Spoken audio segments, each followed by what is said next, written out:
আচ্ছা আমি তাহলে শুরু করে দিচ্ছি। আজকে হচ্ছে অবস্টেট্রিক্সের লং কেস পিউরপেরিয়াম। আচ্ছা পিউরপেরিয়াম নিয়ে একটু কিছু কথা না বললেই নয়, সেটা হচ্ছে কি মানে এটা হচ্ছে যে one of the most common long cases in obstetrics. তো পিউরপেরিয়ামের সমস্যাটা যেটা প্রবলেমটা হচ্ছে কি, লাইক পিউরপেরিয়াম কখনো একা কোনো কেস আসে না। লাইক মানে কেসগুলো কিভাবে দেয়, একটা ফিমেল তার 2-3 দিন আগে ডেলিভারি হয়েছে, এখন হচ্ছে তার পিউরপেরিয়াম চলছে, সেই অবস্থায় হচ্ছে তাকে নিয়ে এই লং কেসটা হয় আর কি। তো ব্যাপারটা যেটা হচ্ছে যে শুধু এই লং কেসে পিউরপেরিয়াম নিয়ে কোয়েশ্চেন করতে পারে যে পিউরপেরিয়াম কি, নর্মাল পিউরপেরিয়াম কখন আমি বলছি, অ্যাবনর্মাল পিউরপেরিয়াম কখন আমি বলছি, এই মাটা যে এখন বাচ্চাটা হলো, বাচ্চার কেয়ার এবং মায়ের নিজের কেয়ার রিলেটেড কোয়েশ্চেন করেই কিন্তু ভাইভা শেষ করে মানে লং কেসে ভাইভা শেষ করে দিতে পারে। আবার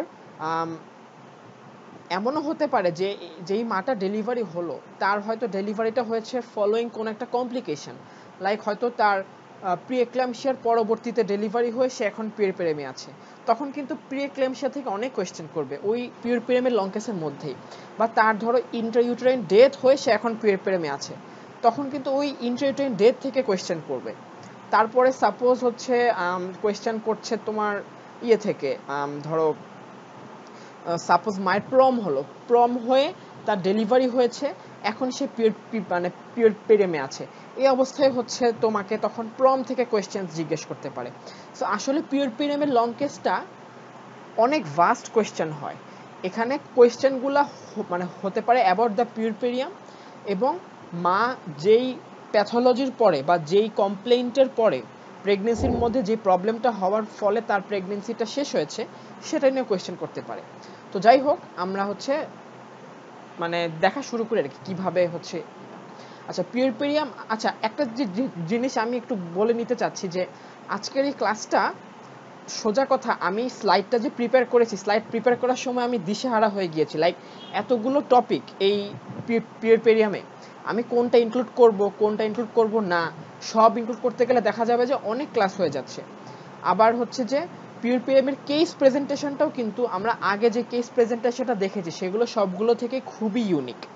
এজন্য আমি যেটা করেছি, আমি যেটা করতে চাচ্ছি আজকের ক্লাসটাতে, আমি মেইনলি ফোকাস করব যে পিউরপেরিয়ামের একটা কেস প্রেজেন্টেশনের সময় ডিরেক্ট পিউরপেরিয়াম থেকে কি কি ক্রস কোয়েশ্চেন করা হয়, এবং পিউরপেরিয়ামের কেস প্রেজেন্টেশনটা কিভাবে করতে হয়।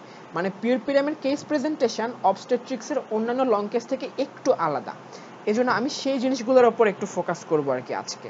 আচ্ছা ফার্স্ট হচ্ছে পিউরপেরিয়ামের, মানে পিউরপেরিয়ামের লং কেসের প্রেজেন্টেশনটা একটু পরে আসছি, আগে পিউরপেরিয়াম কি আমরা জানি কিনা। পিউরপেরিয়াম হচ্ছে, মানে আমি যদি জাস্ট টাইম পিরিয়ডটার কথা বলি যে পিউরপেরিয়াম কখন থেকে কখন, সেটা হচ্ছে যে মানে মানে from delivery of the foetus and placenta up to 6 weeks. এই পিরিয়ডটার মধ্যে যা যা চেঞ্জ হয় ওগুলাকে বেসিক্যালি পিউরপেরিয়ামের চেঞ্জ বলা হয়, আর এই পিরিয়ডটাকে বলা হয় পিউরপেরিয়াল, মানে পিউরপেরিয়াম পিরিয়ড আর কি। তো আমরা যদি আবার পিউরপেরিয়ামের পাশাপাশি আরেকটা শব্দ চলে আসে একই সাথে, ইনভলিউশন। এগুলা কোনটা কি, এগুলো হচ্ছে আমি একটু করে তোমাদেরকে একটু হালকা করে বলে দিচ্ছি, আমি সংজ্ঞা বলে টাইম নষ্ট করব না বা তোমাদেরকে বোর করব না। দেখো পিউরপেরিয়াম বা ইনভলিউশন দুইটাই হচ্ছে মানে একটা প্রসেস। কি প্রসেস? যেই প্রসেসের মাধ্যমে তোমার আমাদের বডির অর্গানগুলা প্রেগনেন্সির স্টেট থেকে প্রি প্রেগনেন্ট স্টেটে ফেরত যায়, প্রেগনেন্সি স্টেট থেকে প্রি প্রেগনেন্ট স্টেটে ফেরত যায়। তাইলে একটা প্রসেস অথবা একটা পিরিয়ড, যেই প্রসেসে অথবা যেই সময় আমাদের বডির কিছু কিছু অর্গান প্রেগনেন্সি শেষ হওয়ার পর আবার প্রি প্রেগনেন্ট স্টেটে ব্যাক করে, সেটাকে বেসিক্যালি বলা হয় হয় পিউরপেরিয়াম নাইলে ইনভলিউশন।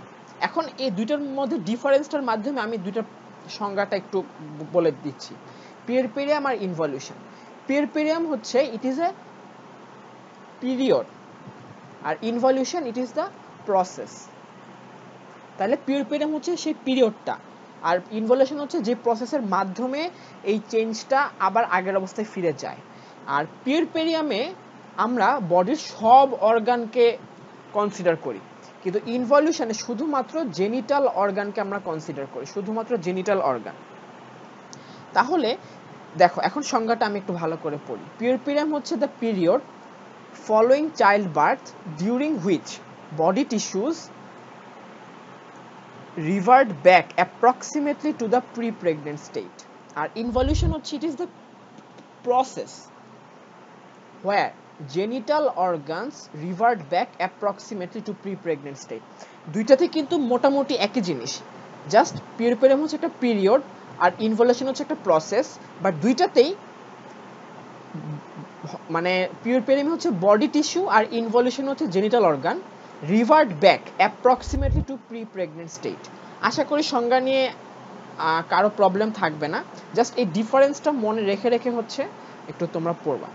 এরপরে তোমাদের যে প্রশ্নটা জিজ্ঞেস করে ক্রস কোয়েশ্চেন, যে তুমি বললা যে তোমার পেশেন্ট হচ্ছে পেশেন্ট উইথ নর্মাল পিউরপিরিয়াম বা পেশেন্ট উইথ অ্যাবনর্মাল পিউরপিরিয়াম, তুমি পিউরপিরিয়ামের মানে ডিউরেশনটা কত? এটা হচ্ছে যে তোমার মানে ফ্রম দ্য মানে delivery of the foetus and placenta up to 6 weeks. এরপরে যে কোয়েশ্চেনটা করবে যে তুমি এটাকে ভাগ করো, আমরা পিউরপিরিয়ামকে 3 ভাগে ভাগ করতে পারি, ইমিডিয়েট, আর্লি এবং রিমোট। ইমিডিয়েট, আর্লি এবং রিমোট। প্রথম 24 ঘন্টা থেকে 7 দিন, 7 দিন থেকে 6 সপ্তাহ। এটা হচ্ছে পিউরপিরিয়ামকে 3 ভাগে ভাগ করা হয়েছে। এখানে আর কোনো সিগনিফিকেন্স এটা আমাদের জন্য আপাতত লাগবে না। এখন হচ্ছে আমরা যখন কেস প্রেজেন্টেশন দেখব, আচ্ছা একটু বলে নেই, আমাদের যে লং কেস, সেই লং কেসে আমাদের সবচেয়ে কমনলি আসে নর্মাল পিউরপেরিয়াম। অ্যাবনর্মাল পিউরপেরিয়াম দেয় না, নাই বললেই চলে। অ্যাবনর্মাল পিউরপেরিয়ামের কোনো কেস দেয় না, শুধুমাত্র নর্মাল পিউরপেরিয়ামের কেস প্রেজেন্ট করার পর অ্যাবনর্মাল পিউরপেরিয়াম রিলেটেড ক্রস কোয়েশ্চেন্স করতে পারে। আর খুবই রেয়ার কেসে অ্যাবনর্মাল পিউরপেরিয়াম রিলেটেড একটা লং কেস দিতে পারে, একটা সিনারিও, সেটা হচ্ছে ওন্ড ইনফেকশন। মানে একটা ফিমেলের কোনো কারণে তার সিজারিয়ান সেকশন করা হয়েছিল অথবা তার এপিসিওটমি করা হয়েছিল, এখন ওই যে ইনসিশনটা, এই ইনসিশনগুলোর ওন্ডে ইনফেকশন হয়েছে, এই কেস নিয়ে তোমাকে অ্যাবনর্মাল পিউরপেরিয়ামের কেস দিতে পারে। বাট এটা অনলি ধরো 1% কেসে, বাকি 99% কেসে আমাদের ফাইনাল প্রফে আমাদের নর্মাল পিউরপেরিয়ামই দিবে। তবে যেহেতু অ্যাবনর্মাল পিউরপেরিয়াম থেকে ক্রস কোয়েশ্চেন করে, সেহেতু আমাদের এগুলো সবই মাথায় রাখতে হবে। তাহলে আমরা এখন দেখি যে ক্রাইটেরিয়া অফ নর্মাল পিউরপেরিয়াম কি। আচ্ছা একটা সেকেন্ড, এখানে একটু বেশি জঞ্জাল হয়ে গেছে, আমি এগুলো একটু পরিষ্কার করে দিই। আচ্ছা ঠিক আছে, এখন হচ্ছে ক্রাইটেরিয়া অফ নর্মাল পিউরপেরিয়াম। মানে তুমি যখন তোমার ডায়াগনোসিস বলবা যে ক্রাইটেরিয়া যে ম্যাডাম আমার পিউরপেরিয়ামটা হচ্ছে একটা নর্মাল পিউরপেরিয়াম, তখন তোমাকে শুরুতেই যে কোয়েশ্চেনটা বলবে যে তুমি কেন এই পিউরপেরিয়ামকে নর্মাল বলছো, কেন, জাস্টিফাই ইউর স্টেটমেন্ট। তো মানে তোমাকে এই 6টা পয়েন্ট 1 2 3 4 5 6 এই 6টা পয়েন্ট রিগার্ডিং মাদার এবং বেবি, এই 6টা পয়েন্ট রিগার্ডিং মাদার এবং একটা পয়েন্ট রিগার্ডিং বেবি উল্লেখ করে বলতে হবে যে ম্যাডাম আমি এগুলো মোর অর লেস নর্মাল পেয়েছি, এজন্য আমি এটাকে নর্মাল পিউরপেরিয়াম বলছি। সবার আগে কি, সবার আগে আমি মানে মাদার থেকে সবার আগে তো আমি হিস্ট্রি নিব, সেই হিস্ট্রিটা আমি দেখবো যে তার হিস্ট্রি মোটামুটি নর্মাল আছে। তারপর এক্সামিনেশন যখন করব, ফার্স্টে ভাইটালস দেখব। ভাইটালসের মধ্যে 3টা, পালস, ব্লাড প্রেশার, টেম্পারেচার, এগুলো আমি নর্মাল পাবো। তাহলে ক্রাইটেরিয়া অফ নর্মাল পিউরপেরিয়াম আমি মানে মায়ের হচ্ছে 6টা বৈশিষ্ট্য আর বেবির জন্য একটা বৈশিষ্ট্য দেখে আমি বলবো যে নর্মাল পিউরপেরিয়ামে আছে মাদার। মায়ের 6টা বৈশিষ্ট্যর মধ্যে একটা হচ্ছে হিস্ট্রি থেকে, বাকি 5টা হচ্ছে এক্সামিনেশন থেকে। এক্সামিনেশনের মধ্যে 3টাই হচ্ছে ভাইটালস, কি পালস, ব্লাড প্রেশার আর টেম্পারেচার। আর বাকি 2টা হচ্ছে অবস্টেট্রিক জিনিসপত্র। একটা হচ্ছে লোকিয়া, লোকিয়া হচ্ছে কি এটা আমরা একটু পরেই বলবো, এটা হচ্ছে মানে পিউরপেরিয়ামের সময় একটা ভ্যাজিনাল ডিসচার্জ। আর হচ্ছে ইনভলিউশন হচ্ছে তার ইউটেরাসটা ঠিক মতো ছোট হচ্ছে কিনা সময় মতো। এই সবগুলো ক্রাইটেরিয়া যদি আমি নর্মাল পাই, প্লাস বাচ্চা যদি অ্যাজ এ হোল নর্মাল থাকে, বাচ্চার কোনো কমপ্লিকেশন বা কমপ্লেন না থাকে, তাহলে আমি বলবো যে the mother is in normal puerperium. ঠিক আছে, আর এরপরেই হচ্ছে তোমাদের এই জিনিসটা আমি বলে দিচ্ছি যে what are the abnormalities of puerperium. এটা তোমরা জাস্ট একবার করে শুনে রাখো। কারণ এটা ভাইভাতে জিজ্ঞেস করতে পারে, যদিও তোমাদের অ্যাবনর্মাল পিউরপেরিয়ামে কেস আসবে না। আমি জাস্ট একবার করে নামটা বলে দিচ্ছি। সবচেয়ে কমন কজ অফ অ্যাবনর্মাল পিউরপেরিয়াম হচ্ছে পিউরপেরাল পাইরেক্সিয়া। কোনো কারণে যদি মায়ের টেম্পারেচার 100.4 এর বেশি থাকে after 24 hour of delivery up to 10 days, এবং এটা শুধু একবার পাইলে হবে না, এটা 2বার পাওয়া লাগবে। তাহলে ক্রাইটেরিয়াটা তাহলে কি হলো, 100.4 ডিগ্রি ফারেনহাইট এর বেশি টেম্পারেচার থাকতে হবে, অ্যাটলিস্ট 2বার মাপতে হবে, 2বারই এই টেম্পারেচার থাকতে হবে, এবং 24 ঘন্টার পর থেকে ডেলিভারি 24 ঘন্টার পর থেকে 10 দিন পর্যন্ত এই সময় যদি আমি এরকম পাই, আমি সেটাকে বলবো পিউরপেরাল পাইরেক্সিয়া। পিউরপেরাল পাইরেক্সিয়ার অনেক কারণ আছে, সবচেয়ে কমন কারণ এর পরের গুলাই: পিউরপেরাল সেপসিস, ইউরিনারি প্রবলেম আর ব্রেস্ট প্রবলেম। এই তিনটাই হচ্ছে সবচেয়ে common cause of puerperal pyrexia. এখন আলাদা করে জিজ্ঞেস করতে পারে যে পিউরপেরাল সেপসিস কি। পিউরপেরাল সেপসিস হচ্ছে যে, সোজা কথায় তুমি যদি বলো, আমরা সেপসিস বলতে যেটা জানি সেটা না। পিউরপেরাল সেপসিস মানে হচ্ছে জেনিটাল ট্র্যাক্টে কোনো infection which occurs as a result of ডেলিভারির জন্য জেনিটাল ট্র্যাক্টে যদি ইনফেকশন হয় সেটাই পিউরপেরাল সেপসিস। আচ্ছা, তারপর হচ্ছে এরপর আমি কি বললাম যে এরপরে লেখা আছে কি, অ্যাবনর্মালিটি অফ পিউরপেরিয়ামের মধ্যে আরেকটা হচ্ছে সাব ইনভলিউশন, মানে ইউটা একটা নর্মাল রেটে ছোট হওয়ার কথা, সেই রেটে ছোট না হলে এটাকে সাব ইনভলিউশন বলবো। ইউরিনারি প্রবলেম আছে অনেকগুলা ব্রেস্ট প্রবলেম আছে, এছাড়া আরো কিছু প্রবলেম আছে, ভেনাস থ্রম্বোসিস, পালমোনারি এম্বোলিজম, কিছু নিউরোলজিক্যাল প্রবলেম, কিছু সাইকিয়াট্রিক প্রবলেম। এটা যেহেতু একটু মুখস্থের জিনিস, এজন্য আমি এখানে এলাবোরেট করছি না, বাট পিউরপেরাল পাইরেক্সিয়াটার সংজ্ঞা ইনভ্যারিয়েবলি ধরে লং কেসে, এবং পিউরপেরাল পাইরেক্সিয়ার মোস্ট কমন 3টা কজ বলতে বলে। মোস্ট কমন 3টা কজ হচ্ছে পিউরপেরাল সেপসিস, ইউরিনারি প্রবলেমস আর ব্রেস্ট প্রবলেমস। আমি এখানে আর এলাবোরেট করছি না, আমি মুভ অন করছি। আচ্ছা, আমরা এক্সামিনেশনে কিন্তু সবই দেখবো একটু পর, আমি আগে জাস্ট বেসিক জিনিসগুলো একবার করে রিক্যাপ করছি, যেগুলো হচ্ছে ক্রস কোয়েশ্চেনে মাস্ট জিজ্ঞেস করবেই। আচ্ছা, ইনভলিউশন বলতে তো আমরা বুঝলাম যে প্রসেস বাই হুইচ, যেই প্রসেসে জেনিটাল অর্গানগুলা প্রেগনেন্সির স্টেট থেকে আবার প্রি প্রেগনেন্সি স্টেটে ব্যাক করে, ওইটাকে কিন্তু ইনভলিউশন বলা হয়। আর ইনভলিউশনের মধ্যে সবচেয়ে ইম্পর্টেন্ট হলো ইনভলিউশন অফ দ্য ইউটেরাস। এই ইনভলিউশন অফ দ্য ইউটেরাসটাই সবচেয়ে কমনলি দেখতে হয়। এবং কেন? কারণ জেনিটাল অর্গান তো অনেকগুলো আছে, ইউটেরাস আছে, সার্ভিক্স আছে, ভ্যাজাইনা আছে, আবার ইউটেরাসেরও তো ফান্ডাস আছে, বডি আছে, ইস্থমাস আছে। আমরা মানে বিজ্ঞানীরা যে জিনিসটা বের করেছে যে ইউটেরাসের যে বডি, সে বডিতেই সবচেয়ে প্রমিনেন্টলি ইনভলিউশন হয়। এজন্য আমরা যখন ইনভলিউশন টেস্ট করতে চাই, তখন আমরা সাধারণত ইউটেরাসের বডিটাই দেখি। ইউটেরাসের ইনভলিউশন কিভাবে চেক করব, এটা আমরা একটু পরে এক্সামিনেশনের সময় পড়ব। এখন জাস্ট কিছু জিনিস আমার সাথে একটু তোমরা বেয়ার ডাউন করো। যখন একটা বাচ্চা ডেলিভার হয়ে গেল, তখন ইউটেরাসটা কোথায় থাকে? ঠিক at the level of umbilicus, অথবা আম্বিলিকাসের ঠিক একটু উপরে, upper border of the umbilicus, ঠিক এই জায়গায় ইউটেরাসটা থাকে। এবং তখন সিমফাইসিস পিউবিস থেকে, আচ্ছা তার মানে কি, আম্বিলিকাসটা যদি মানে আম্বিলিকাস লেভেলে ইউটেরাসটা থাকে মানে কি, মানে ইউটেরাসের যে ফান্ডাসটা, সেই ফান্ডাসটা হচ্ছে আম্বিলিকাস লেভেলে আর কি। তো আমরা যেরকম অবস্টেট্রিক এক্সামিনেশনে সিমফাইসিও ফান্ডাল হাইট মেপেছিলাম, এখানে আমরা ফান্ডাসটা পাবোই হচ্ছে আম্বিলিকাসে জন্মের সাথে সাথে। এবং আমরা যদি টেপ দিয়ে মেজার করি, তখন এটার মেজারটা হবে 13.5 সেন্টিমিটার অথবা 5.5 ইঞ্চি।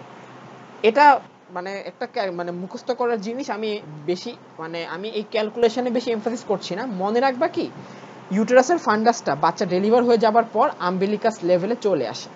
প্রথম 24 ঘন্টায় এটা আম্বিলিকাস লেভেলেই থাকে, কোনো চেঞ্জ হয় না। তো তুমি ফার্স্ট ডেতেও প্রথম 24 ঘন্টায় তুমি যদি বারবার পালপেট করো সিমফাইসিও ফান্ডাল হাইট, তুমি কোনো চেঞ্জ পাবে না, দেখবা যে ওই জায়গাতেই আছে। এরপর প্রত্যেক দিন এটা মানে আধা ইঞ্চি অথবা 1.25 সেন্টিমিটার করে নিচে নামতে থাকে। আধা ইঞ্চি বা 1.25 সেন্টিমিটার করে নিচে নামতে থাকে। তাহলে তোমরা একটা সহজ হিসাব করো, 5.5 ইঞ্চি হচ্ছে সিমফাইসিও ফান্ডাল হাইট। তার মানে কি, সিমফাইসিস পিউবিস থেকে ফান্ডাস পর্যন্ত 13.5 ইঞ্চি, 5.5 ইঞ্চি। আবার আমি বললাম যে প্রত্যেক দিন আধা ইঞ্চি করে করে এটা নিচে নামতে থাকে। তাহলে কয় দিন লাগবে যে এটা সিমফাইসিস পিউবিসের উপরে আর পাওয়া যাবে না? তোমরা 5.5কে যদি হাফ দিয়ে ভাগ করো তাহলে তোমরা ভাগফলটা পাবা 11। অর্থাৎ 11 দিন পর ইউটেরাসটা পুরোপুরি পেলভিসের ভিতরে ঢুকে যাবে। তখন এটাকে আমি আর অ্যাবডোমেনে পালপেট করে পাবো না।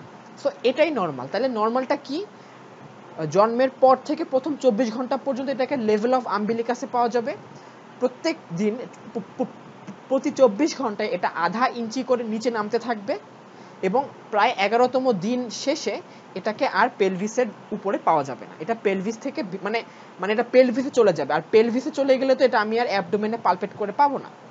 এটাই হচ্ছে নর্মাল ইনভলিউশন। যদি এই রেটে ইনভলিউশন না হয় তখন সেটাকে আমি বলবো কি, সাব ইনভলিউশন। যদি এই রেটে ইনভলিউশন না হয় আমি সেটাকে বলবো সাব ইনভলিউশন।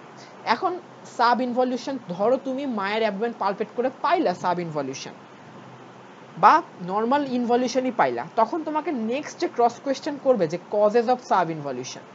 এটা অনেকটা একটা মুখস্থের মতো জিনিস। সবচেয়ে ইম্পর্টেন্টগুলো আমি বোল্ড করে দিয়েছি। একটা জিনিস তোমরা একটু শুনো, নর্মালি যদি বাচ্চা বের হয়ে যায় আর কোনো সমস্যা না থাকে তাহলে ইউটেরাসটা কিন্তু আগের মতো হয়ে যাবে। কিন্তু যদি ইউটেরাসের ভিতরে কিছু রয়ে যায়, লাইক মানে প্ল্যাসেন্টার কিছু অংশ রয়ে গেল, তাহলে কি এটা ঠিকমতো ছোট হবে? ছোট হবে না। যদি আমি একটা সিজারিয়ান সেকশন করি তাহলে কিন্তু ইউটেরাসে একটা বড় স্কার তৈরি হয়ে গেল। এই স্কারটাকে রিকভার করতে করতে সে কি ঠিকমতো ছোট হতে পারবে? পারবে না। তাহলে আমি দুইটা কারণ পাইলাম, রিটেইন বিটস অফ প্ল্যাসেন্টা আর সিজারিয়ান সেকশন। এই দুইটাতে সাব ইনভলিউশন একটু স্লোলি ছোট হবে। এছাড়া যাদের ইউটেরাসটা কোনো কারণে অনেক ডিস্টেন্ডেড, যেমন টুইন অথবা পলিহাইড্রামনিওস অথবা গ্র্যান্ড মাল্টিপ্যারা, যারা অনেকবার প্রেগনেন্ট হয়েছে, ওদের ইউটেরাসে ফাইব্রাস টিস্যু অনেক বেশি হয়ে যায়। ফাইব্রাস টিস্যু যখন অনেক বেশি হয়ে যায় তখন তাদের ইউটেরাসটা ঠিকমতো ইনভলিউশন করতে পারে না। তাহলে আমি কয়েকটা ইম্পর্টেন্ট কজ বললাম: grand multipara, over distension of the uterus, caesarean section, retained bits of placenta. Cross কোয়েশ্চেনের সময় এই 4টা কারণ বললেই হবে। এরপর ম্যাডাম জিজ্ঞেস করবে যে তুমি যে সাব ইনভলিউশন পাচ্ছ, তুমি কি সাব ইনভলিউশন দেখলেই ট্রিটমেন্ট করবা? তুমি বলবে যে না ম্যাডাম, সাব ইনভলিউশন দেখলেই ট্রিটমেন্ট করব না। জাস্ট ইউটেরাসটা মানে সাইজে একটু বড়, মানে ডের তুলনায়, আমি ট্রিটমেন্ট করব না আনলেস পেশেন্টের যদি পেট ব্যথা থাকে, বেশি পেট ব্যথা থাকে, যদি পেশেন্টের জ্বর আসে, যদি পেশেন্টের ইরেগুলার ব্লাড বের হয় অথবা অ্যাবনর্মাল কোনো ডিসচার্জ বের হয়। তাহলে কি বললাম আমি, কখন আমি ট্রিটমেন্ট করব সাব ইনভলিউশন হলে? যদি এক্সেসিভ অ্যাবডোমিনাল ক্র্যাম্পিং পেইন হয়, যদি টেম্পারেচার রেইজ অর্থাৎ ফিভার থাকে, ইরেগুলার যদি ব্লিডিং হয়, অথবা যদি লোকাল ডিসচার্জটা একটু অ্যাবনর্মালি হয়, শুধু ওই ক্ষেত্রে আমি সাব ইনভলিউশনে ট্রিটমেন্ট করব। জাস্ট নর্মাল ইউটেরাসটা সাইজে একটু বড় আর কোনো ফিচার নাই, তাহলে আমি ট্রিটমেন্ট করব না, তাহলে আমি ওয়েট করব।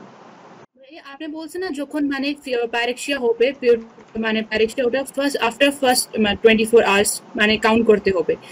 যদি ফার্স্ট 24 আওয়ার মধ্যে হয়ে যাবে তাহলে কি বলবো আমি? ফার্স্ট 24 আওয়ারের মধ্যে যদি হয়ে যায়, মানে নর্মাল যে এক্সপেক্টেড রেট, সেই রেট থেকে যদি বেশি তাড়াতাড়ি ইনভলিউশন হয় তখন ওটার একটা আলাদা টার্ম আছে, ওটার নাম হচ্ছে সুপার ইনভলিউশন। ঠিক আছে, সুপার ইনভলিউশন। না ভাই, আমি প্যারেক্সিয়া কথা বলতেছি। পাইরেক্সিয়া, আচ্ছা আচ্ছা আচ্ছা। পাইরেক্সিয়া হচ্ছে যে যদি ফার্স্ট 24 আওয়ারের আগেই টেম্পারেচার বাড়ে, ওইটাকে আমি নর্মাল একটা টেম্পারেচার ভ্যারিয়েশন হিসেবে ধরে নিব। ওটা হচ্ছে যে যেহেতু মা মাত্র ডেলিভারি করলো, তাকে স্যালাইন দেওয়া হলো, তাকে ব্লাড দেওয়া লাগতে পারে, ওগুলো স্যালাইন রিয়াকশন বা ব্লাড রিয়াকশনের কারণে হতে পারে। প্রথম 24 ঘন্টায় এরকম অনেক কারণে ফিভার হতে পারে। সো আমি তখন এটাকে পাইরেক্সিয়া বলবো না। যদি প্রথম 24 ঘন্টার পরে হয়, তার একটা সিগনিফিকেন্স আছে যে স্পেসিফিক্যালি পিউরপেরিয়ামের কোনো একটা প্রবলেমের কারণেই ফিভারটা হয়েছে। এজন্য হচ্ছে তখন পিউরপেল পাইরেক্সিয়াটাকে 24 ঘন্টার পর থেকে ধরা হয়। প্রথম 24 ঘন্টায় যদি টেম্পারেচার রেইজ হয়, ওইটাকে আমি অন্য কোনো কারণ ওইটার এক্সক্লুড করব, পিউরপেল পাইরেক্সিয়া আমি চিন্তা করব না। আরও অন্যান্য কারণ থাকতে পারে, মা শকে যেতে পারে, সেপসিস হয়ে যেতে পারে, মায়ের সেপ্টিসেমিয়া হতে পারে, পিপিএইচ এর জন্য ফিভার হতে পারে, ব্লাড দেওয়া লাগতে পারে, সেখান থেকে তোমার স্যালাইন রিয়াকশন কারণে হতে পারে, but not due to any puerperal reason. ঠিক আছে, এজন্য এটা আলাদা একটা মানে দেওয়া হয়েছে যে 24 ঘন্টার পর থেকে কনসিডার করতে হবে। ঠিক ঠিক ঠিক আছে, ওকে ভাইয়া। ওকে। আর কারো কোনো কোয়েশ্চেন আছে? আচ্ছা, লোকিয়াতে আসছি, মানে আচ্ছা হোয়াট ইজ লোকিয়া দেখতে পাচ্ছ সবাই? আচ্ছা ঠিক আছে, হ্যাঁ। লোকিয়া জিনিসটা কি? এটা কিছু না, it is just per vaginal discharge during puerperium, per vaginal discharge during puerperium. আর হচ্ছে এটা সংজ্ঞাটা হচ্ছে অনেকটা এরকমই, per vaginal discharge during puerperium. এবং এটা কখন হয়? পিউরপেরিয়ামের পুরোটা সময় ধরে হয় না, ফার্স্ট ফোর্থনাইট। ফোর্থনাইট মানে কি? 15 ডেজ। পিউরপেরিয়ামের প্রায় প্রথম 15 দিন ধরে যেই ডিসচার্জটা হয় পার ভ্যাজাইনালি, ওইটাকে বলা হয় লোকিয়া।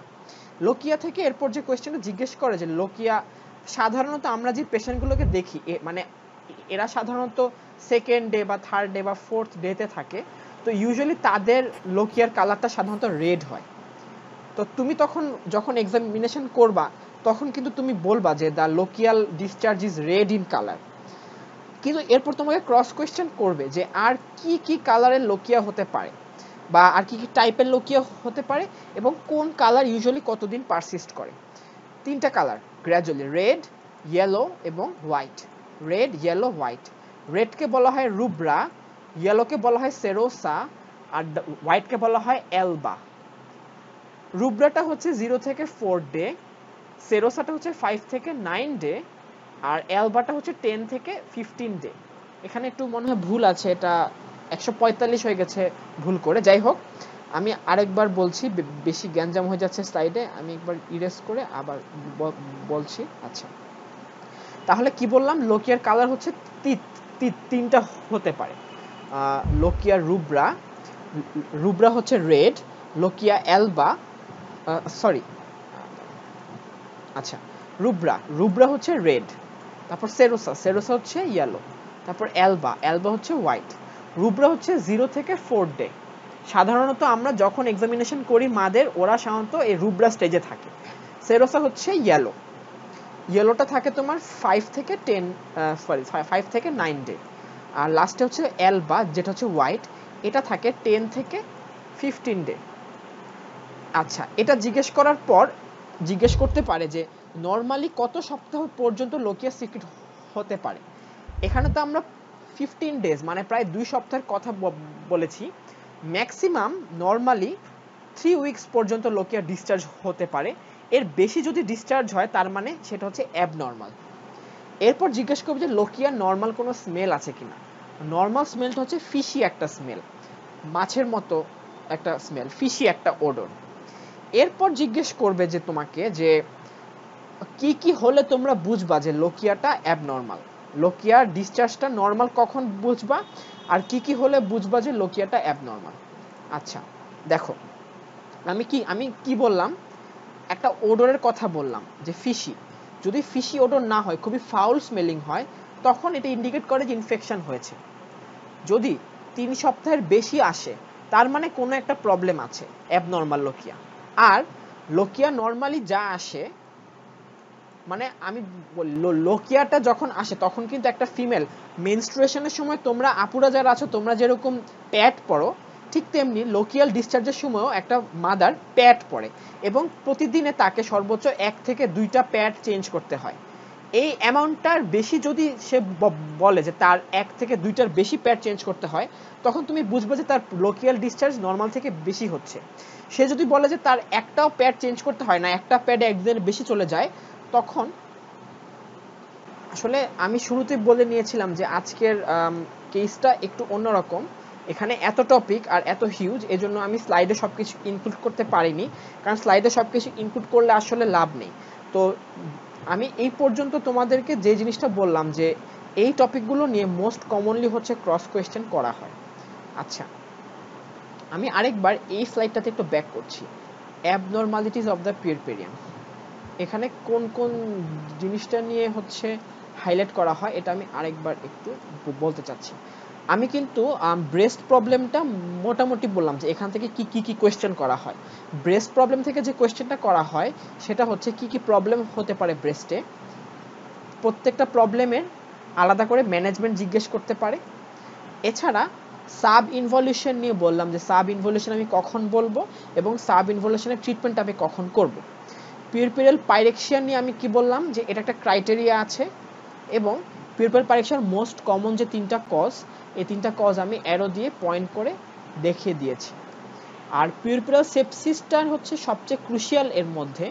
পিউরপিরিয়াল সেপসিসটা বেসিক্যালি যে কোনো জেনিটাল অর্গানে অথবা জেনিটাল ট্র্যাক্টে infection which occurs as a result of delivery।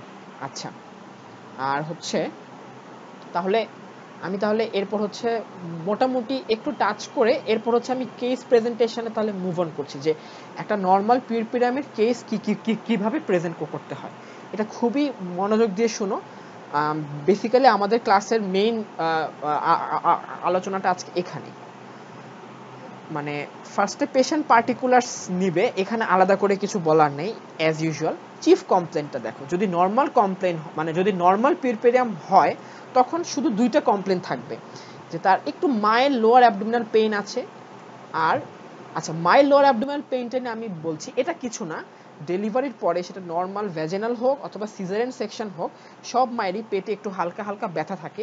এই কমপ্লেনটা সব মায়েদেরই থাকে, এটা নিয়ে আলাদা করে কিছু বলার নেই। বাট যেহেতু যে কোনো নর্মাল পিউরপিরিয়ামের লেডি একটু হালকা পেট ব্যথার কমপ্লেন করে, এজন্য এটা আমাদের first chief complaint. Mild lower abdominal pain for dash days, যেই কয়দিনের সেই কয়দিন। আর history of delivery of baby by cesarean section or normal vaginal delivery of male or female child at days ago। তাহলে history of delivery of a male or female child by normal vaginal delivery অথবা cesarean section। আচ্ছা, আমি নর্মালটাতে একটু bracket দিয়েছি কেন, মাঝে মাঝে দেখবা যে ভ্যাজিনাল ডেলিভারির জন্য ইনস্ট্রুমেন্টেশনের দরকার হয়, যেমন ফোরসেপস অথবা ভেন্টোস। যখন ফোরসেপস অথবা ভেন্টোসের প্রয়োজন হয় তখন কিন্তু ভ্যাজিনাল ডেলিভারিটা আর নর্মাল থাকলো না, তখন কিন্তু ভ্যাজিনাল ডেলিভারিটা অ্যাবনর্মাল মানে অন্যরকম হয়ে গেল। সো নর্মাল মানে ভিডি মানেই যে এনভিডি এমনটা না। আবার অনেক সময় তোমরা দেখবা যে বাচ্চার মাথা ঠিকমতো বের হচ্ছে না, তখন আমরা একটা এপিসিওটমি করি, সেটাও কিন্তু নর্মাল না। ডেলিভারি ভ্যাজিনালি হয়েছে কিন্তু সেটা কিন্তু নর্মাল ভ্যাজিনাল ডেলিভারি না। এজন্য তোমরা এখানে নর্মালটা সবসময় নাও অ্যাপ্লিকেবল হতে পারে। আচ্ছা, এরপর history of present illness. History of present ইলনেসটা খুবই ইম্পর্টেন্ট, এটা অনেক বড়। একটু দেখো, আমি হিস্ট্রি অফ প্রেজেন্ট ইলনেসকে কয়েকটা ভাগে ভাগ করেছি। প্রথমেই হচ্ছে যে জিনিসটা বলতে হবে যে according to the statement of the patient she gave birth to অমুক অমুক অমুক child by caesarean section or NVD. মানে তোমরা চিফ কমপ্লেটের লাস্ট যে পয়েন্টটা বলেছিলা ওইটাই হচ্ছে এখানে হিস্ট্রি অফ মানে প্রেজেন্ট ইলনেসে শুরুতে আসবে আর কি।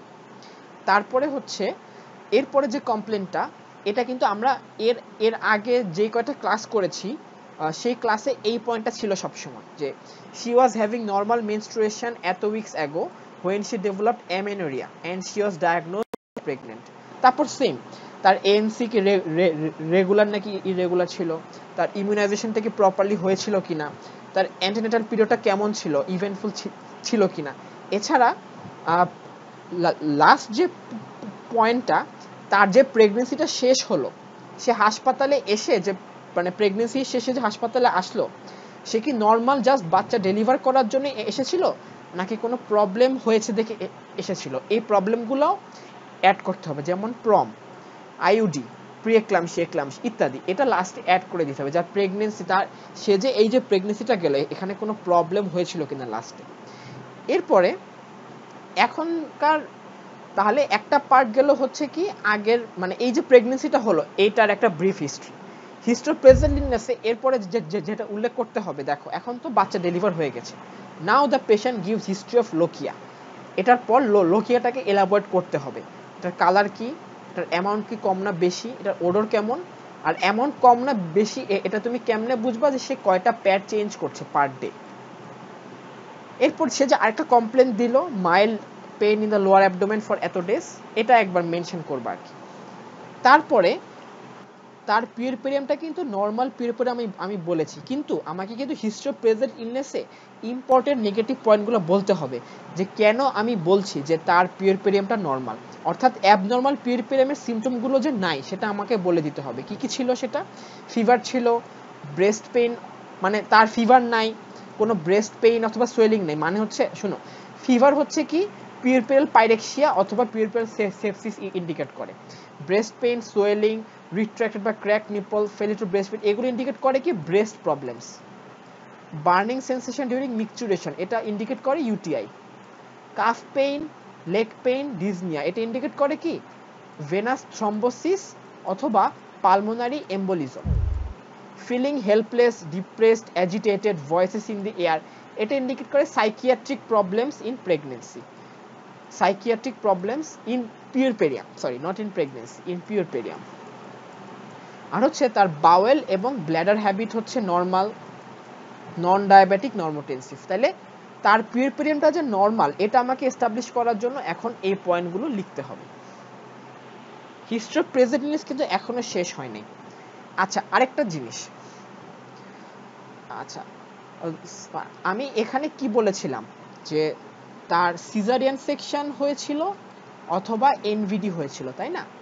এখন সিজারিয়ান সেকশন তুমি যখনই বলবা তোমাকে কিন্তু সিজারিয়ান সেকশন একটা জাস্টিফিকেশন দিতে হবে যে সিজারিয়ান সেকশন কেন হয়েছিল।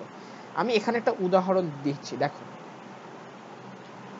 She got admitted in the hospital with labor pain for dash hour. Her labor wasn't progressing satisfactorily. Condition of the fetus wasn't well enough, and there were signs of fetal distress. Then the doctors in charge decided to terminate pregnancy by cesarean section. তার মানে কি তোমরা যখনই শুরুতে বলে নিয়েছো যে তার সিজারিয়ান সেকশন হয়েছে, তার হিস্ট্রি অফ প্রেজেন্ট ইলনেসে একটা পয়েন্ট ইনক্লুড করতে হবে যে কি হবার কারণে তার এই সিজারিয়ান সেকশনটা করা লাগছে। আমি এখানে যে এক্সাম্পলটা দিয়েছি সেটা হচ্ছে ফিটাল ডিস্ট্রেসের জন্য হচ্ছে তার সিজারিয়ান সেকশনটা করা লাগছে। এছাড়া আরো অনেক কারণে সিজারিয়ান সেকশন করা লাগতে পারে, এখানে জাস্ট একটা এক্সাম্পল দেওয়া হয়েছে যে ফিটাল ডিস্ট্রেসের জন্য কিভাবে তোমরা এটা জাস্টিফাই করবা। এরপর তাহলে আমরা এতক্ষণ হিস্ট্রি অফ প্রেজেন্ট ইলনেসের কি কি পয়েন্ট ইনক্লুড করলাম। ফার্স্টে তার হচ্ছে তার প্রেগনেন্সিটার ব্যাপারে কিছু, তারপর তার এখন তার লোকাল ডিসচার্জ কেমন হচ্ছে, তার কোনো এমন কোনো কমপ্লেন্ট আছে কি না যেটা ইন্ডিকেট করে যে হচ্ছে অ্যাবনর্মাল পিউরপেরিয়াম হতে পারে, তার সিজারিয়ান সেকশনের জাস্টিফিকেশন, এবং লাস্টে এখন হচ্ছে তার বাচ্চা কেমন আছে। তার বাচ্চার ব্যাপারে আমি কি কি হিস্ট্রি দিব, বাচ্চা ভালো আছে কিনা, বাচ্চার নাভি ঠিকমতো আছে কিনা, বাচ্চা ঠিকমতো ব্রেস্ট ফিডিং করছে কিনা, বাচ্চা দিনে কয়বার প্রস্রাব করছে, বাচ্চা ঠিকমতো ফিসিস পাস করছে কিনা, এগুলো জাস্ট আমি হিস্ট্রি অফ প্রেজেন্ট ইলনেসে জিজ্ঞেস করবো। জাস্ট এগুলো কিন্তু জাস্ট হিস্ট্রি, জাস্ট জিজ্ঞেস করে আমি এই জিনিসগুলো বের করব।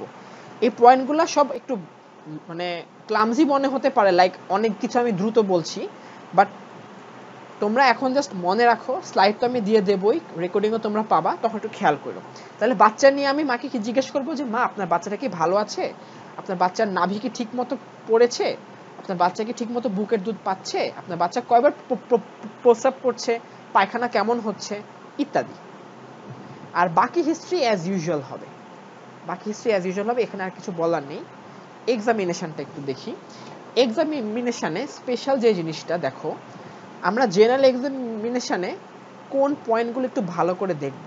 দেখো মানে সবই কিন্তু জেনারেল এক্সামিনেশনে যে 24টা পয়েন্ট, এই 24টা পয়েন্টই কিন্তু আমাদেরকে খুব ভালো করে দেখতে হবে, কিন্তু স্পেশালি কোন পয়েন্টগুলো আমাদেরকে মাথায় রাখতে হবে সেটা হচ্ছে আমাদের টেম্পারেচারটা অবশ্যই নোট ডাউন করতে হবে। কারণ কি বলেছি, পিউরপেরাল পাইরেক্সিয়া বা পিউরপেরাল সেপসিস থাকতে পারে।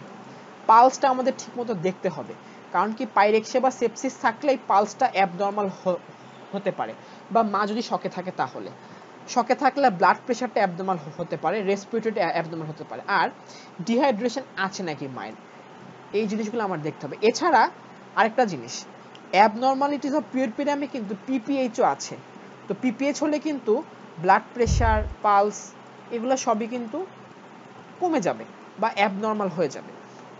সো মানে জেনারেল এক্সামিনেশন অ্যাটলিস্ট এই কটা পয়েন্ট আমাকে মাস্ট বলতেই হবে। আচ্ছা, সিস্টেমিক এক্সামিনেশন আলাদা করে আর কিছু বলতে হবে না। এখন অবস্টেট্রিক এক্সামিনেশনটা একটু ইম্পর্টেন্ট কেন এখানে, এটা একটু ভালো করে একটু খেয়াল করতে হবে যে পিউরপিরিয়ামের কেসে ইন্সপেকশনে যে জিনিসটা মাস্ট বলতে হবে সেটা হচ্ছে যে যদি তার সিজারিয়ান সেকশন হয়ে থাকে তখন তার এই বরাবর একটা ব্যান্ডেজ দেওয়া থাকবে। বলতে হবে যে a bandage is present on the lower segment of the abdomen which overlies the incision of the caesarean section. এরপর বলতে হবে যে ব্যান্ডেজটা কি সোকড নাকি ড্রাই।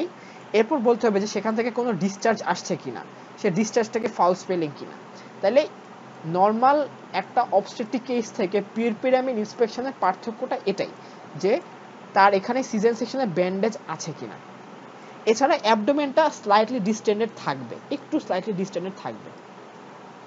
পালপেশনে সবচেয়ে ইম্পর্টেন্ট যেটা, আমি একটু আগেই ইনভলিউশন নিয়ে অনেকক্ষণ কথা বলেছি, এই ইনভলিউশনটা কতটুকু হলো এটা কিন্তু আমি এই পয়েন্টে এসেই পরীক্ষা করব, এই পালপেশন পয়েন্টে এসেই কিন্তু পরীক্ষা করব। আমি এই ছবিটা দেখিয়েছি কেন, এই ছবিটা দেখে অনেকে বলতে পারে যে এত বড় পেট, মানে এটা তো নিশ্চয়ই প্রেগনেন্সির পেট। আমি এটা একটা জিনিস রিক্যাপিচুলেট করার জন্য দেখিয়েছি।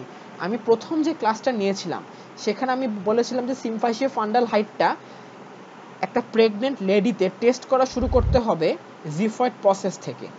মানে ডান হাতটা থাকবে পিউবিক সিম্ফাইসিসের উপর, বাম হাতটা থাকবে জিফয়েড প্রসেস থেকে আস্তে আস্তে পালপেট করতে করতে নিচে নামবে। এটা ছিল প্রেগনেন্ট লেডির ক্ষেত্রে। কিন্তু আমরা একটু আগে ইনভলিউশনে কি পড়েছি, ইনভলিউশন মানে একটা বাচ্চা যখন বের হয়ে যায় মায়ের পেট থেকে তখন তার আম্বিলিকাসটা তখন তার ফান্ডাসটা কিন্তু ঠিক আম্বিলিকাসের লেভেলেই, তার ফান্ডাসটা কিন্তু তখন ঠিক আম্বিলিকাসের লেভেলেই চলে আসে। সো এখানে আমার দরকার নাই আর জিফয়েড প্রসেস থেকে পালপেশন শুরু করার। এখানে আমি আমার বাম হাতটা ঠিক এই জায়গায় থেকে পালপেট করা শুরু করব। Always palpate from the umbilicus in puerperium. আমি যদি এখানেও জিফয়েড প্রসেস থেকে পালপেট করা শুরু করি তখন ম্যাডাম জিজ্ঞেস করবে যে তুমি কি এক্সপেক্ট করছো যে ভিতরে আরেকটা বাচ্চা আছে। তুমি যদি বলতে চাও যে না ম্যাডাম আমি ইনভলিউশন টেস্ট করছি, ইনভলিউশন টেস্ট করার জন্য অবশ্যই আম্বিলিকাসের লেভেল থেকে তোমার পালপেট করা শুরু করতে হবে। আরেকটা হাত থাকবে অ্যাজ ইউজুয়াল পিউবিক সিম্ফাইসিসের উপর, আম্বিলিকাস থেকে পালপেট করে শুরু করে তুমি যে জায়গায় পেলা সেই জায়গায় তুমি টেপ দিয়ে মেজার করে নিবা। তারপর যে হাইট পেলা এটাকে তুমি মিলাই নিবা, যে আমি যে একটু আগে বলেছিলাম যে কোন দিনে কতটুকু হাইটে চলে আসে সেটার সাথে মিলিয়ে নিবা। আর এখানে মোস্ট ইম্পর্টেন্ট কিছু প্রিরিকুইজিট আছে। ইনভলিউশন হয়েছে নাকি ঠিক মতো এটা বলার জন্য কিছু ইম্পর্টেন্ট প্রিরিকুইজিট আছে। একটা হচ্ছে পেশেন্টকে বাওয়েল অ্যান্ড ব্ল্যাডার অবশ্যই এমটি করে নিতে বলতে হবে। পেশেন্টকে বলতে হবে যে আপনি এখনই প্রস্রাব করে আসেন, আর জিজ্ঞেস করে নিতে হবে যে আপনি লাস্ট কখন ডেফিকেশন করেছেন। এগুলোর মাধ্যমে এনশিওর করতে হবে যে তার বাওয়েল এবং ব্ল্যাডারের হাইটটা যেন অতিরিক্ত না হয়। যদি বাওয়েল এবং ব্ল্যাডার ফুল থাকে তাহলে কিন্তু তার এই সিম্ফাইসিও ফান্ডাল হাইটটা ঠিক মতো আমি বুঝতে পারবো না, মিস ইন্টারপ্রিটেশন হবে।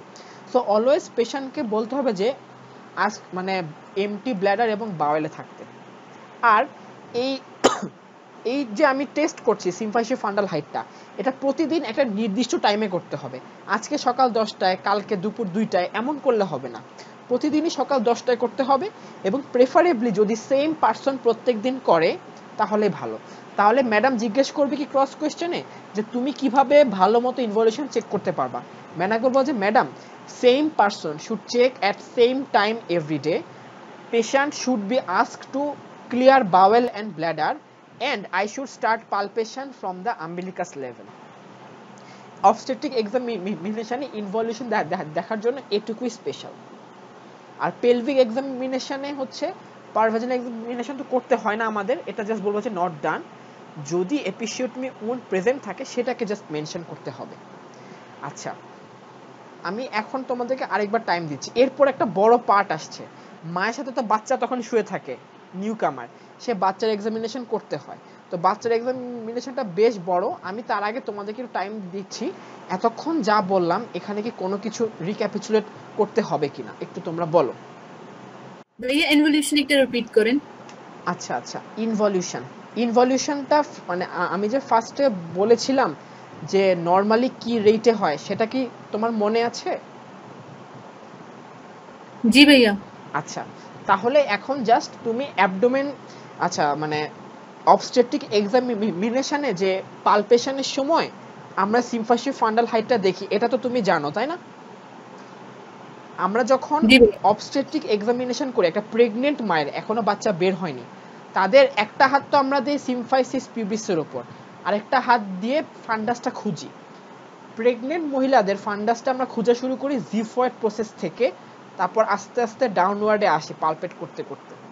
কিন্তু যেই মাদারগুলো পিয়ার পেরেমে থাকে তাদের আমরা পালপেশনটা শুরু করি আম্বিলিকাস লেভেল থেকে, আম্বিলিকাস লেভেল থেকে তারপরে ডাউনওয়ার্ড আসা শুরু করি। বাকি জিনিস একই, তুমি যে লেভেলে ফান্ডাসটা পাইলা সেখান থেকে এটার হাইটটা মেজার করে নিলা, সেটাই হয়ে যাবে তোমার সিম্ফাসিও ফান্ডাল হাইট।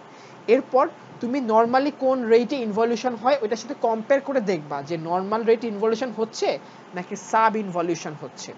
এবং দ্বিতীয়ত আমি যেটা বললাম, কিছু প্রি রিকুইজিট আছে ইনভলিউশন টেস্ট করার জন্য। প্রতিদিন same examiner, same person should check at the same time everyday, তাহলে হচ্ছে ভুল হওয়ার সম্ভাবনা কম। দ্বিতীয়ত পেশেন্টকে অবশ্যই বাওয়েল এবং ব্ল্যাডার ইভাকুয়েট করার জন্য বলতে হবে, না হলে বাওয়েল এবং ব্ল্যাডার যদি ফুল থাকে সেটা ইউটেরাসের হাইটটাকে বাড়িয়ে দিয়ে কনফিউশন ক্রিয়েট করতে পারে। এখন বুঝতে পেরেছো? জি ভাইয়া। এক্সামিনেশন অফ দ্য বেবি হচ্ছে পিয়ারপিরাম এক্সামিনেশন একটা স্পেশাল পার্ট, এটা অন্য কোনো এক্সামিনেশনে কিন্তু ছিল না, আমরা পাইনি এতদিন পর্যন্ত। সবার আগেই মাকে বলতে হবে যে মা আমি কি আপনার বাচ্চাকে একটু পরীক্ষা করতে পারি। তারপর মাকে একটু তেল দিতে হবে যে মা আপনার বাচ্চাটা তো অনেক সুন্দর, এত কিউট বাচ্চা, মাশাআল্লাহ এত সুন্দর বাচ্চা। তাহলে মা খুশি মনে বাচ্চাটা তোমার হাতে দিয়ে দিবে, মানে মা একটু অ্যাসিওর ফিল করবে যে লাইক তুমিও বাচ্চাটাকে একটু কেয়ার করছো এরকম। এরপর অবশ্যই একটা হেক্সিজল এর জন্য জিজ্ঞেস করতে হবে যে madam I want to clean my hands with hand sanitiser or Hexisol, and madam I would like to examine the baby wearing gloves. এই হচ্ছে একটা pre requisite of the baby examination. সবার আগে তো মাকে জিজ্ঞেস করে নিতে হবে যে বাচ্চার বয়স কয় দিন, ধরো 2 দিন বা 3 দিন যাই হোক। তারপর লেংথ অফ দ্য বেবি মাপতে হবে, এগুলো সব কিন্তু মেজারিং টেপ দিয়ে মাপতে হবে। তারপর ওয়েট অফ দ্য বেবি, এটা মাকে জিজ্ঞেস করতে হবে যে মা জন্মের সময় আপনার বাচ্চার ওজন কত ছিল। চেক ফর কনজেনিটাল অ্যানোম্যালি, মায়ের মানে বাচ্চার কোনো কনজেনিটাল অ্যানোম্যালি আছে কিনা, কি কি থাকতে পারে, like cleft lip, cleft palate, তারপর হচ্ছে তোমার মাইক্রোসেফালি থাকতে পারে মাথায়, তারপর হচ্ছে যে হার্টের সামনে একটোপিয়া কর্ডিস থাকতে পারে, ইমপারফেক্ট এনাস থাকতে পারে, অনেক কিছু থাকতে পারে। এটা তোমরা একদম হেড টু টো এক্সামাইন করে দেখবা যে কোনো কনজেনিটাল অ্যানোমালি আছে কিনা। এছাড়া স্পেসিফিক্যালি এক্সটার্নাল জেনিটালিয়া চেক করবা, এবং যদি মানে স্ক্রটাম থাকে তাহলে স্ক্রটামে টেস্টিস আছে কিনা সেটা চেক করে নিবা। তারপর অক্সিপিটো ফ্রন্টাল সার্কামফারেন্সটা চেক করবা। অক্সিপিটো ফ্রন্টাল সার্কামফারেন্সটা এখানে ছবিতে দেখানো হয়েছে, এটা বুঝতে পারছো যে আমাদের যেই অক্সিপিটাল প্রমিনেন্স আছে বাচ্চারও থাকবে অক্সিপিটাল প্রোটিউবেরেন্স, সেই বরাবর হচ্ছে মেজারিং টেপ দিয়ে মানে মেজারমেন্টটা নিতে হবে। সাধারণত এটা 32 থেকে 37 সেন্টিমিটার হয়ে থাকে normally. Respiratory rate normally 30 to 59 breadth per minute, এটা পুরোপুরি 1 মিনিট ধরে কাউন্ট করতে হবে, 30 to 59 ব্রেথ পার মিনিট। তারপর ফিটাল হার্ট রেটটা হচ্ছে আমরা দেখব, ফিটাল হার্ট রেটটা হচ্ছে আমরা যেখানে মানে আমরা অসকালটেট করব বাচ্চার হার্টে কাউন্ট করব 120 থেকে 160 বিটস পার মিনিট, অথবা এটা অনেক সময় বাচ্চার রেডিয়াল পালস বা ফিমোরাল পালস দেখেও কাউন্ট করা যায়। তোমরা হার্ট সাউন্ড শুনেও করতে পারো কাউন্ট, রেডিয়াল পালস বা ফিমোরাল পালস, 3 ভাবে তোমরা কাউন্ট করতে পারো। তারপর বাচ্চার টেম্পারেচার দেখবে, টেম্পারেচারটা হচ্ছে যে তোমার নর্মাল মানুষ আমরা যেভাবে টেম্পারেচার দেখি ওভাবেই, একবার এখানে একবার এখানে আবার একবার এখানে। এরপর ডিহাইড্রেশন আছে কিনা বাচ্চা সেটা দেখতে হবে, ডিহাইড্রেশনের জন্য আমরা ফন্টানেলির দিকে তাকাবো। ফন্টানেলিটা যদি ডিপ্রেসড হলে আমরা বুঝবো যে বাচ্চার ডিহাইড্রেশন আছে। জন্ডিসটা দেখতে হবে আমাদের, খুবই ইম্পর্টেন্ট। জন্ডিসটা যখনই বলবো তখনই জন্ডিস থেকে একটা ক্রস কোয়েশ্চেন করবে যে what is physiological jaundice and what are the pathological causes of jaundice. Physiological জন্ডিসটা কিসের জন্য হয়? সেটা হচ্ছে বাচ্চার জন্মের পরপরই বাচ্চার লিভারটা খুবই ইমম্যাচিউর থাকে। পুরো প্রেগনেন্সির সময় বাচ্চার যত ওয়েস্ট পার্টিকেল ছিল বাচ্চার লিভারকে কোনো কাজই করতে হতো না, সব মায়ের লিভার করে দিত। কিন্তু জন্মের পরপর কিন্তু বাচ্চার লিভারের উপর অনেক চাপ পড়ে যায়, বাচ্চার লিভার তখন একটু হিমশিম খায়, এটাকে বলা হয় ফিজিওলজিক্যাল জন্ডিস, এবং তখন জন্ডিস দেখা যায়। এখান থেকে যে ক্রস কোয়েশ্চেনগুলো করবে যে ফিজিওলজিক্যাল জন্ডিস মানে কয়দিন থেকে কয়দিন পর্যন্ত থাকে, what are the causes of pathological jaundice, এবং ফিজিওলজিক্যাল জন্ডিস হলে কি করবে। আমি এই যে বাচ্চার অ্যাবনর্মালিটি হলে কি করবে এটা আজকের ক্লাসে বলবো না, এটা অনেক বড় একটা টপিক। আজকের ক্লাসে আমি জাস্ট স্পেসিফিকলি এক্সামিনেশন পয়েন্টগুলোই বলছি। এছাড়া ফিজিওলজিক্যাল জন্ডিসের ম্যানেজমেন্টও জিজ্ঞেস করতে পারে। একটা হচ্ছে সানবাথ, যদি সানবাথে কাজ না হয় তখন ফটোথেরাপি, যদি তাও কাজ না হয় তখন এক্সচেঞ্জ ট্রান্সফিউশন। আচ্ছা, স্কিন কন্ডিশন দেখতে হবে বাচ্চার, আর হচ্ছে বাচ্চার কতগুলো রিফ্লেক্স দেখতে হবে। রিফ্লেক্সের নাম হচ্ছে glabellar reflex, grasping reflex, sucking reflex, rooting reflex, Moro reflex. আমি সবগুলো ছবি দেখে দেখে ব্যাখ্যা করছি। এটা হচ্ছে গ্ল্যাবেলার রিফ্লেক্স।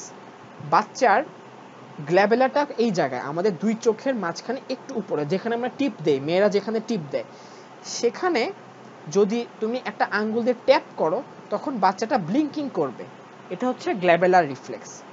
এরপর হচ্ছে গ্র্যাসপিং রিফ্লেক্স, বাচ্চার পামার ক্রিজে যদি হাত দাও বাচ্চা হাতটা মুট করবে, এটা হচ্ছে গ্র্যাসপিং রিফ্লেক্স। এরপরে যে রিফ্লেক্সটা এটার নাম হচ্ছে সাকলিং রিফ্লেক্স। সাকলিং রিফ্লেক্সটা বেসিক্যালি আমরা কখনো করে দেখব না, কারণ কি এটার জন্য বাচ্চার মুখের ভিতরে হাত ঢুকাতে হয়, যেটা খুবই আনহাইজেনিক, বাচ্চার জন্য খারাপ একটা ক্ষতিকর জিনিস হতে পারে। আমরা মাকে জিজ্ঞেস করব যে মা বাচ্চা কি ঠিকমতো ব্রেস্ট ফিডিং মানে দুধ পাচ্ছে, যদি বলে যে পাচ্ছে তার মানে আমরা বুঝবো যে বাচ্চার সাকলিং ঠিক আছে।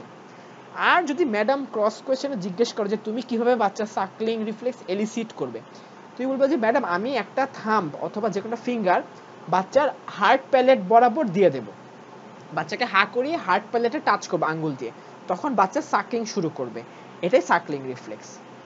আর এরপরে রিফ্লেক্সের নাম হচ্ছে রুটিং রিফ্লেক্স। রুটিং রিফ্লেক্সের আরেকটা নাম হচ্ছে নিপল সার্চিক মুভমেন্ট। সোজা কথা বাচ্চার মুখের যে কোনো একদিকে আঙ্গুল রাখবা, আঙ্গুল রাখলে বাচ্চা মুখটা ঘুরিয়ে ওই আঙ্গুলটা সাক করতে চাবে। মানে সোজা কথা বাচ্চা যখন নিপল সার্চ করে তখন সে আগে তার গাল দিয়ে ফিল করার চেষ্টা করে তার নিপলটা কোন জায়গায়, গালে কোনো টাচ পেলে সে তার গালটা ওই দিকে ঘুরে সাক করা শুরু করে, তো এটাকে বলে রুটিং রিফ্লেক্স, এটা আমরা আঙ্গুল দিয়ে এলিসিট করব। আর এরপর হচ্ছে মরো রিফ্লেক্স। মরো রিফ্লেক্সটা এলিসিট করাটা হচ্ছে একটু কঠিন। বাচ্চাকে মানে আমি হাতটা একটু উপরে দেখিয়েছি তোমাদেরকে দেখানোর জন্য, আসলে কি করতে হবে বাচ্চাকে বিছানার একদম সাথেই রাখতে হবে যেন বাচ্চা পড়ে না যায়। বাচ্চাকে অল্প করে একটা হাত থেকে আরেকটা হাতে শিফট করতে হবে, একটা হাত থেকে একটা হাতে একটু শিফট করতে হবে। যখন একটা হাত থেকে একটা হাতে তুমি শিফট করবা তখন বাচ্চাটা একটা হঠাৎ করে একটা ভারসাম্য হারিয়ে যাবে, এবং ভারসাম্য রাখার জন্য বাচ্চাটা আবার তার দুই হাত এক্সটেন্ড করে দিবে এই ছবির মতো, এটাকে বলা হচ্ছে মরো রিফ্লেক্স। এই রিফ্লেক্সগুলো তোমাকে ম্যাডাম করে দেখাতে বলতে পারে এবং মেনশনও করবে, এই জন্য আমি ছবি দিয়ে দেখিয়ে দিয়েছি। আচ্ছা, রিফ্লেক্স দেখার পর বাচ্চার আম্বিলিকাল স্টাম্প দেখতে হবে, আম্বিলিকাল স্টাম্পটা কি ড্রাই না রেড নাকি ময়েস্ট। সাধারণত ড্রাই থাকে, অনেক সময় চারপাশে রেড থাকতে পারে বা ময়েস্ট থাকতে পারে। এরপর মাকে জিজ্ঞেস করতে হবে বাচ্চা দিনে কয়বার ব্রেস্ট ফিডিং করে। নর্মালি যদি এক্সক্লুসিভ ব্রেস্ট ফিডিং করে থাকে বাচ্চা তখন মোর দেন 8 টাইমস পার ডে করে, এবং মা বলবে যে বাচ্চা যতবারই খেতে চায় আমি তাকে ততবারই খাওয়াই। এছাড়া বাচ্চার বাওয়েল এবং ব্ল্যাডার হ্যাবিট নিয়ে জিজ্ঞেস করবা, মা বলবে যে বাচ্চা দিনে কতবার প্রস্রাব করে। এখন এখানে একটা প্রশ্ন করে যে বাচ্চা কি ঠিকমতো খাওয়া পাচ্ছে কিনা, ঠিকমতো ব্রেস্ট ফিডিং পাচ্ছে কিনা, এটা তুমি কিভাবে বুঝবা। এটার উত্তর হবে অনেকগুলা। সবার আগে বলতে হবে যে the baby will be energetic, the baby will be happy and playful and জয়াস। এরপর মানে ম্যাডাম জিজ্ঞেস করতে পারে যে তুমি মাকে কি একটা প্রশ্ন করে কিভাবে বুঝতে পারবে যে বাচ্চা ঠিকমতো ব্রেস্ট ফিড হচ্ছে। মাকে বলতে হবে যে আমি যে যে মা আপনার বাচ্চার দিনে কতবার ইউরিনেট করে, কতবার প্রস্রাব করে। যদি উত্তর হয় মোর দেন 6 টাইমস পার ডে, মানে প্রতি 24 ঘন্টায় যদি 6 বারের বেশি প্রস্রাব করে বাচ্চা, তার মানে বাচ্চা অ্যাডেকুয়েটলি ব্রেস্ট ফেড হচ্ছে। এটা হচ্ছে এটার উত্তর। স্যালাইন ফিচার তুমি এতক্ষণ যা পেলে লিখবা। এখন হচ্ছে প্রভিশনাল ডায়াগনোসিস। আচ্ছা, প্রভিশনাল ডায়াগনোসিসের আগে আমি একটু জিজ্ঞেস করছি, বেবির এক্সামিনেশন নিয়ে কি কারো কোনো কোয়েশ্চেন আছে? আমি যে পয়েন্টগুলো বলেছি কোনো পয়েন্ট কি আবার এলাবোরেট করতে হবে? আমি আরেকবার দেখাচ্ছি স্লাইডগুলা। সবার আগে কনসেন্ট নিবা, বাচ্চাকে একটু প্রশংসা করবা, বাচ্চা অনেক কিউট, গ্লাভস আর হেক্সাজোল চাবা, বাচ্চার বয়স, বাচ্চার লেংথ, বাচ্চার ওয়েট, বাচ্চার কোনো কনজেনিটাল অ্যানোমালি আছে কিনা, বাচ্চার অক্সিপিটাল ফ্রন্টাল সার্কামফারেন্স, তারপর বাচ্চার ভাইটালস কি কি, পালস, রেসপিরেটরি রেট, টেম্পারেচার, বাচ্চার কোনো ডিহাইড্রেশন আছে কিনা, বাচ্চার জন্ডিস আছে কিনা, বাচ্চার কিছু রিফ্লেক্স দেখতে হবে। সবার পর বাচ্চার নাভির দিকে তাকাতে হবে, মাকে জিজ্ঞেস করতে হবে যে বাচ্চা কয়বার ব্রেস্ট ফিডিং করে, মাকে জিজ্ঞেস করতে হবে বাচ্চা ঠিকমতো প্রস্রাব পায়খানা করছে কিনা। স্যালাইন ফিচার হলো। এরপর হচ্ছে প্রভিশনাল ডায়াগনোসিস। প্রভিশনাল ডায়াগনোসিসটা কিভাবে লিখতে হয় আমি দুইটা এক্সাম্পল দিয়ে দেখিয়ে দিচ্ছি। দেখো, my provisional diagnosis is case of third day of normal puerperium following normal vaginal delivery in a primigravida with premature rupture of membrane at 35 weeks of pregnancy। তাহলে third day of normal puerperium following normal vaginal delivery কার মধ্যে in a প্রিমিগ্রাভিডা, তার কি আর কোনো problem ছিল কিনা, ছিল, with premature rupture of membrane. কবে শেষ হয়েছে এই ডেলিভারিটা? 35 উইকস অফ প্রেগনেন্সিতে এই ডেলিভারিটা হয়েছে। আরেকটা উদাহরণ দেখাচ্ছি, third day of normal puerperium following delivery by caesarean section. এবং কি বলেছি, যখনই সিজারিয়ান সেকশন হবে তখনই ডায়াগনোসিসে একটা জাস্টিফিকেশন দেওয়া লাগবে, due to fetal distress in a primigravida with obstructed labour, যদি কোনো প্রবলেম থাকে, ইন 37 উইকস অফ প্রেগনেন্সি। এই হচ্ছে দুইটা উদাহরণ প্রভিশনাল ডায়াগনোসিস লেখার। আমি আজকে ক্লাসটাতে খুবই অল্প কিছু জিনিস দেখাচ্ছি, কারণ আজকে ক্লাসটাতে বেশি জিনিস দেখাতে গেলে একটু ক্লামজি হয়ে যাবে, প্লাস আজকে ক্লাসটা যেহেতু ওয়েবসাইটে অনেক মানুষই নেই, সো আমি আজকে ক্লাসটা একটু সিম্পলিফাইড রাখার চেষ্টা করেছি। আমার কাছে মনে হচ্ছে আজকে এতটুকুই রাখি, কারণ এই টপিকটা একটু বেশ কনফিউজিং। এটা আমি চেষ্টা করব, আমি আজকে ক্লাসের পর একটু সাদমান ভাষাতে কথা বলে যে পরের ক্লাসটা যদি কোনোভাবে জুমে নিতে পারি, তখন আমি এই পুয়েরপেরিয়ামটা, বাকি আরও অনেক কিছু আছে, পুয়েরপেরিয়ামটা আমি চেষ্টা করছি আরেকটা ক্লাস নিয়ে সেই ক্লাসটাতে শেষ করতে। তো এতটুকু পর্যন্ত কি কারো কোনো কোয়েশ্চেন আছে? মোর দেন 6 টাইমস যদি বেবি আর কি মিকচুরেশন করে সেটা কি নরমাল বলছিলা? হ্যাঁ হ্যাঁ, মোর দেন 6 টাইমস হচ্ছে নরমাল, 6 to 8 টাইমস আর হচ্ছে ব্রেস্ট ফিডার আর আর ব্রেস্ট ফিড হচ্ছে মোর দেন 8 টাইমস পার ডে, মোর দেন 8 টাইমস পার ডে। আমি একটু পরে, মানে আমি ভাবছিলাম যে পরের দিন ম্যানেজমেন্ট যখন বলবো তখন ব্রেস্ট ফিডিং নিয়ে একটু কথা বলার বাকি ছিল, কারণ মাকে বলতে হয় কি, বাচ্চা যতবার চায় ততবার ব্রেস্ট ফিডিং করাবেন, এটা হচ্ছে মায়ের প্রতি অ্যাডভাইস থাকে। আর আমরা অ্যাসেস করি কিভাবে, যে প্রতি 24 ঘন্টায় অ্যাটলিস্ট 8 বার মা ব্রেস্ট ফিডিং করাতে পারছে কিনা। ঠিক আছে, আজকের ক্লাসটা একটু অন্য দিন থেকে একটু, মানে তোমরা একটু কম মনোযোগ দিয়ে করতে পেরেছো, কারণ নতুন একটা প্ল্যাটফর্ম, আমারও একটু ডিফিকাল্টি হয়েছে। তো আসলে এই জন্য আমি আজকে ক্লাসটা একটু অল্প জিনিস দেখিয়েছি, অল্পতে সীমাবদ্ধ রাখছি। তো পরবর্তীতে আমি সাদমান ভাইয়ের সাথে কথা বলে রিকোয়েস্ট করবো যে যেন পরবর্তী ক্লাসগুলো জুমেই আমি যেন নিতে পারি, তাহলে আশা করি তোমাদের সবার একটু সুবিধা হবে। অথবা ভাইয়া যদি কমিটমেন্ট, মানে মানে মানে ভাইয়া যদি এই ওয়েবসাইটটাকে একটু ডেভেলপ করতে পারে তাহলে হয়তো আমরা নিতে পারবো। তবে আমি এই ক্লাসের স্লাইডটা আমি গ্রুপে দিয়ে দিচ্ছি একটু পরেই, ভিডিওটাও আপলোড করে দিয়ে দেব কিছুক্ষণের মধ্যেই, বা কালকে সকাল হতে পারে সর্বোচ্চ। তো তোমরা সবাই একটু ধৈর্য ধরে অপেক্ষা করো। আর আশা করি যে নর্মাল পুয়েরপেরিয়ামের এক্সামিনেশনে কি কি পয়েন্টগুলো আছে ওগুলো তোমরা একটু হলেও ক্যাপচার করতে পেরেছো। কারো কি কোনো কোয়েশ্চেন আছে? পুয়েরপেরিয়ামের পেশেন্টটা নরমালি আমাদেরকে দিবে কিভাবে এক্সামের সময়?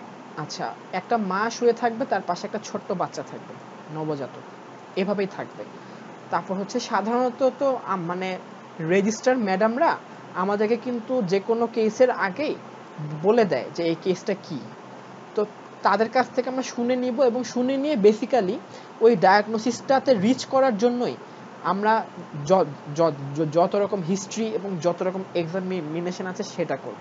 তবে এক্সট্রা যে জিনিসটা আমি বললাম অন্য যে কোনো কেস থেকে সেটা হচ্ছে যে এখানে বাচ্চার এক্সামিনেশনটা একটা প্রমিনেন্ট পার্ট এবং এখানে অনেক কোয়েশ্চেন করে, লাইক তুমি এখন বাচ্চার জন্য কি অ্যাডভাইস দিবা, মায়ের জন্য কি অ্যাডভাইস দিবা, এগুলো কিন্তু আমি আজকে কিছুই বলি নাই, এগুলো আজকে কিছুই বলি নাই কারণ আরও সময় লাগবে, এক ক্লাসে হবে না, যেহেতু আজকে প্ল্যাটফর্মটা একটু নতুন আমি এক ক্লাসে আর এত কমপ্লিট করতে চাচ্ছি। বাট কেসটা এফওয়াই দিবে, একটা মা থাকবে তার পাশে একটা বাচ্চা শুয়ে থাকবে, ছোট বাচ্চা নবজাতক, এবং মা বলবে যে আমার 2-3 দিন আগে ডেলিভারি হয়েছে। আচ্ছা, একজন জিজ্ঞেস করেছে ব্রেস্ট অ্যাবসেসের ইনসিশনের ডিটেলসটা। আচ্ছা আপু, আমি এই সবগুলো জিনিস যেগুলো অ্যাবনর্মাল পিউরপেরিয়ামের ডিটেলস কোয়েশ্চেন এবং নর্মাল পিউরপেরিয়ামের ম্যানেজমেন্ট, আমি এগুলো কিছুই আজকে বলিনি, কারণ হচ্ছে যে এক ক্লাসে বলতে গেলে কমপ্লিকেটেড হয়ে যাবে বেশি। আমি আজকে শুধুমাত্র নর্মাল পিউরপেরিয়াম এর ক্রাইটেরিয়া এবং নর্মাল পিউরপেরিয়ামের কেস প্রেজেন্টেশনটাই একটু জাস্ট দেখাতে চেয়েছি, আমি কিন্তু ম্যানেজমেন্টটা এখনো বলিনি নর্মাল পিউরপেরিয়ামের। আশা করি যে পরের ক্লাসে আমি তোমরাও একটু ইজি করে ক্লাস করতে পারবা পরেরটা, এবং আমিও তোমাদেরকে একটু দেখা দিতে পারবো। আর আমি একটু তোমাদেরকে যেটা বলছি, পরের ক্লাসের আগে তোমরা সবাই পারলে একটু বই থেকে হোক বা গাইড থেকে হোক পিউরপেরিয়ামের যে অ্যাবনর্ম্যালিটিস অফ পিউরপেরিয়াম ওটা একটু পারলে পড়ে আসো, তাহলে তোমরা একটু তাড়াতাড়ি ক্যাপচার করতে পারো আমি কি জিনিসগুলো বলতে চাচ্ছি। আর সবাইকে অনেক ধন্যবাদ, আজকে অনেক ধৈর্য ধরে সবাই ক্লাসটা করেছো অনেক ডিফিকাল্টির মধ্যেও। আশা করি মানে এরপর থেকে আমরা আবার আগের মতো আরাম করে ক্লাস করতে পারবো। সবাইকে অনেক ধন্যবাদ, আসসালামু আলাইকুম।